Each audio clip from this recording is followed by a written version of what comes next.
Bem-vindos à nossa análise. Hoje a gente vai explorar aqueles dias finais de Adolf Hitler, um período super dramático, né? Com a Alemanha nazista desmoronando. As fontes que temos detalham bem esse colapso militar, o isolamento dele crescendo e todos os eventos que levaram à morte dele. Exato. A nossa ideia aqui é seguir essa linha do tempo, sabe? Tentar sentir um pouco como era a vida naquele bunker claustrofóbico e entender os momentos finais de um homem que, bom, se via como invencível. É focar nesse drama histórico, na decadência final dele. Ok, vamos lá desvendar isso? É um cenário que realmente marca o fim de uma era. E a decisão dele, que está registrada em várias fontes, de ficar em Berlim, mesmo com a derrota ali na porta, isso já diz muito sobre o estado psicológico, né? Uma mistura de, negação e um desejo de controlar a narrativa até o último segundo. As fontes mostram que ele recusou categoricamente sair da cidade, desafiando toda a lógica militar. Para a gente situar quem ouve, estamos no comecinho de 1945, a Alemanha nazista numa situação militar assim, catastrófica, aliados vindo pelo oeste, Exército Vermelho pelo leste. E aí, em 16 de janeiro, o Hitler se muda de vez para o Führerbunker. O que as fontes contam sobre esse lugar? Como era lá? Olha, as inscrições pintam o quadro de um complexo subterrâneo, ficava sobre o jardim da chancelaria do Reich, coisa de 8,5 metros de profundidade, teto de concreto de até 3 metros. Tinha 2 seções principais, o Vorbunker e o Führerbunker propriamente dito. Mas assim, apesar de ser fortificado, as condições eram bem ruins. Úmido, um barulho constante da ventilação e das bombas caindo lá fora, e cada vez mais superlotado. Nossa, então não era exatamente um palácio subterrâneo, né? Longe disso. E o mais fascinante é o contraste, o esplendor que a chancelaria do Reich tinha antes, né? E a realidade sombria e apertada do bunker. Isso acaba simbolizando perfeitamente o fim dramático do regime e a decadência do próprio Hitler, de líder de um Reich que se pretendia grandioso para um homem confinado num refúgio quase patético. E quem estava lá com ele nesse confinamento? Imagino que o círculo mais íntimo, né? Exato. As fontes listam figuras-chave como Martin Bormann, Joseph Goebbels e a família dele, a Eva Braun, claro, secretários, equipe pessoal.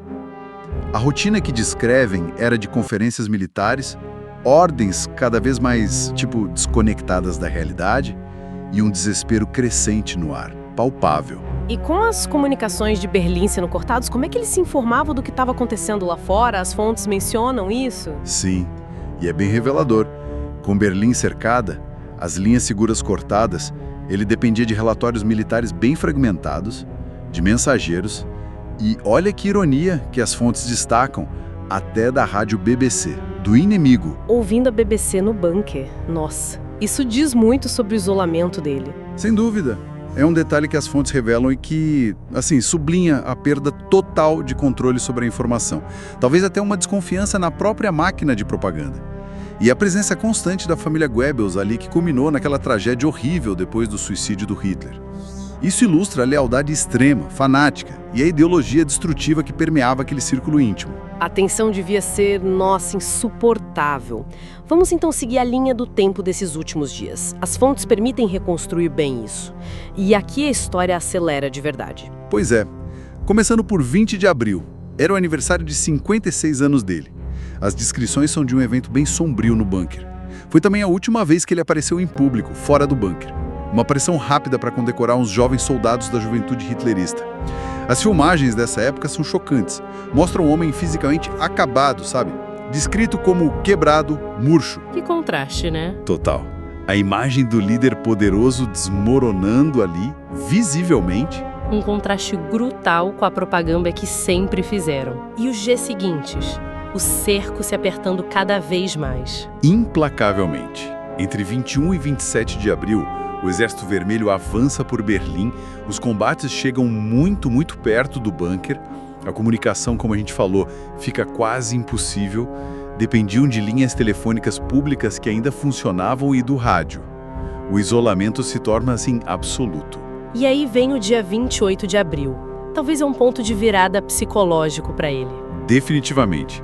É quando Hitler descobre, segundo as fontes, a tentativa do Heinrich Himmler, chefe da SS, um dos homens de maior confiança dele, de negociar a rendição com os aliados ocidentais pelas costas dele.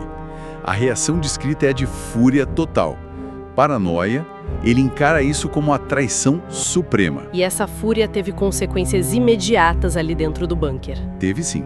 Resultou na execução sumária do Hermann Fegelein. Ele era o oficial de ligação do Himmler no bunker e, por coincidência, cunhado da Eva Braun. Esse ato extremo mostra a recusa total do Hitler em sequer considerar a rendição. Mostra a paranoia que o dominava, mesmo quando figuras muito próximas já buscavam salvar a própria pele.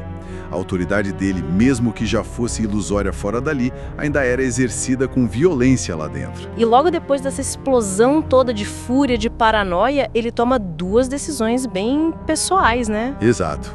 Já na madrugada do dia 29 de abril, ele se casa com a Eva Braun. Uma cerimônia civil super improvisada ali no bunker. E imediatamente depois, ele começa a ditar os testamentos dele. O pessoal e o político. O momento é muito significativo. Muito. O timing desses atos é carregado de simbolismo. Parece um esforço final para organizar o legado pessoal e político dele. Talvez para legitimar a relação com a Eva na morte, algo que ele evitou fazer em vida por causa da imagem pública que cultivava. E no dia 30, a realidade final bate na porta de vez. As fontes indicam que pela manhã ele recebeu o último relatório militar. A situação era desesperadora. Os defensores de Berlim provavelmente ficariam sem munição em breve. A derrota era total, iminente. Depois do almoço, ele e a Eva Braun se despedem do pessoal que ainda restava no bunker. Esse último relatório parece ter sido o gatilho final, sabe? Dissipou qualquer ilusão que ainda pudesse existir. Esse casamento e os testamentos merecem um olhar mais atento. O casamento foi uma cerimônia breve, quase superficial, no meio daquele caos todo, e contrastava muito com aquela imagem pública que ele sempre cultivou, né? De líder dedicado só à Alemanha. Sim, um reconhecimento tardio, talvez, da relação pessoal.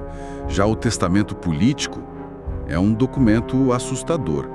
As fontes mostram que ele reafirma todo o ódio dele, culpa os judeus pela guerra, não expressa nenhum remorso. É a ideologia intacta, até o fim. E nesse testamento ele nomeia os sucessores. O almirante Karl Dönitz como chefe de Estado, o Goebbels como chanceler e detalha o destino dos bens dele. E ele também designa quem ia cuidar de tudo depois da morte dele, certo? Correto. Martin Bormann é nomeado o executor do testamento e elogiado no documento como o seu camarada de partido mais fiel. Isso só solidifica a posição do Bormann, né? A influência dele vinha, em grande parte, daquele controle que ele tinha sobre quem tinha acesso a Hitler. Ele manteve esse poder até o último segundo. E então, o ato final, à tarde de 30 de abril de 1945. Lá no escritório particular do Hitler, no bunker, ele e a Eva Braun cometem suicídio. Os relatos de testemunhas e as evidências forenses que vieram depois indicam que ele usou uma arma de fogo contra a própria cabeça. Existe um debate se foi na têmpora ou na boca, enquanto a Eva Braun ingeriu cianeto. E ele deixou instruções bem claras sobre o que fazer com os corpos. Havia um medo específico ali por trás disso. Um medo obsessivo, segundo as fontes. Ele tinha pavor que os corpos caíssem nas mãos dos soviéticos e fossem, sei lá, exibidos, humilhados. A ordem era clara: cremação imediata, ali mesmo no jardim da chancelaria. A notícia que tinha chegado pouco antes da morte violenta do Mussolini e da exposição pública do corpo dele provavelmente intensificou esse pavor da humilhação póstuma. É a última tentativa de controlar a narrativa, né? Mesmo na derrota total. Exatamente. Ditar os termos do próprio fim. E essas ordens foram cumpridas, mesmo no meio do bombardeio soviético? Foram. Membros leais do círculo íntimo, incluindo Bormann e o Goebbels, levaram os corpos para o jardim sob o som da artilharia pesada ali perto. Encharcaram com gasolina e queimaram.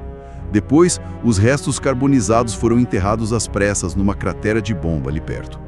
Um fim bem lúgubre, caótico. Com Hitler morto, a atmosfera no bunker deve ter mudado na hora. As fontes descrevem uma mudança abrupta. Pessoas começaram a fumar lá dentro, algo que o Hitler proibia terminantemente. O foco mudou completamente para a sobrevivência, para planejar fugas, e no dia seguinte, 1º de maio, veio a tragédia final da família Goebbels, Joseph e Magda envenenam 6 filhos pequenos antes de cometerem suicídio também. Nossa. É um ato que demonstra a profundidade doentia do fanatismo e do desespero apocalíptico que tomou conta daquele núcleo final. Falamos do Bormann como executor do testamento presente na cremação. Qual foi o destino final dele? O Bormann foi uma figura central até o último minuto mesmo, consolidando aquele poder imenso que ele acumulou controlando o acesso a Hitler, né? Ele deixou o bunker na noite de 1º para 2 de maio, tentando escapar com um grupo. O destino exato dele ficou incerto por muitos anos, alimentando especulações. Mas evidências posteriores, incluindo análises de DNA feitas em restos mortais encontrados em Berlim nos anos 70, confirmaram que ele morreu ali mesmo, tentando escapar da cidade cercada, provavelmente no dia 2 de maio. Um capítulo final dessa história toda é a confusão criada sobre a morte do próprio Hitler. Os soviéticos não foram nada claros no início, né? Exato. Longe disso. A União Soviética, que foi quem encontrou os restos mortais no jardim da chancelaria, divulgou informações bem conflitantes por muito tempo. O próprio Stalin chegou a sugerir publicamente que o Hitler poderia ter escapado, talvez para a Espanha ou Argentina. Isso, claro, alimentou teorias da conspiração por décadas. Eles alegaram ter encontrado os restos, mas todo o processo de identificação foi envolto em muito sigilo, muita confusão. Sim. Aquele famoso fragmento de crânio com um buraco de bala, que por muito tempo eles alegaram ser do Hitler e até exibiram, anos depois testes de DNA mostraram que pertencia na verdade a uma mulher. Mas por que criar essa confusão toda deliberadamente? Qual a visão dos analistas sobre isso? Bom, acadêmicos ocidentais em geral interpretam isso como uma campanha de desinformação deliberada, com objetivos políticos claros. Podia ser para desacreditar rivais, talvez para minar qualquer foco de resistência nazista que ainda pudesse existir, ou simplesmente para moldar a narrativa da vitória soviética da forma que eles quisessem. Entendi. No entanto, apesar dessa névoa toda, a evidência mais sólida sobre a morte de Hitler veio mesmo da comparação dos registros dentários dele, que eram bem detalhados, com os restos da arcada dentária encontrados no jardim.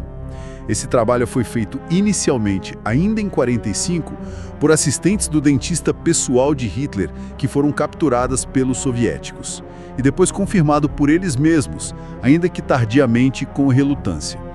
Essa manipulação da informação levanta questões bem importantes sobre como a verdade histórica pode ser distorcida em tempos de guerra e propaganda, né? Com certeza. E a persistência das teorias da conspiração sobre a sobrevivência do Hitler, mesmo diante das evidências, talvez mostre uma certa dificuldade coletiva em aceitar o fim tão inglório e sombrio de uma figura tão poderosa e destrutiva. O mito, para algumas pessoas, parece mais interessante ou mais palatável do que a realidade daquela decadência final no bunker. Então, para a gente recapitular, esses últimos dias no Führerbunker marcaram o fim definitivo do Terceiro Reich e do reinado de terror de Hitler. A reclusão dele, os atos finais, como o casamento, o testamento e o suicídio, tudo isso sublinha o desespero e o colapso total da Alemanha nazista. Precisamente. E apesar da desinformação e das teorias que ainda podem circular por aí, a análise cuidadosa das evidências históricas e forenses confirma sim a morte de Hitler em Berlim, em 30 de abril de 1945. Foi o fim da guerra mais destrutiva da história na Europa, mas também o início de um longo e doloroso processo para lidar com o legado de sofrimento imenso e, claro, com as lições sombrias sobre os perigos do extremismo, das ideologias totalitárias e do poder absoluto. E fica aqui uma reflexão final para quem nos ouve. Considerando o poder absoluto que Hitler exerceu e a ilusão que ele conseguiu sustentar até o último momento, o que essa recusa dele em aceitar a realidade, mesmo isolado com as paredes literalmente desabando ao redor, nos diz sobre a natureza da tirania, sobre a psicologia de líderes que se agarram a ilusões de poder e controle até o fim, aparentemente indiferentes à destruição que causam.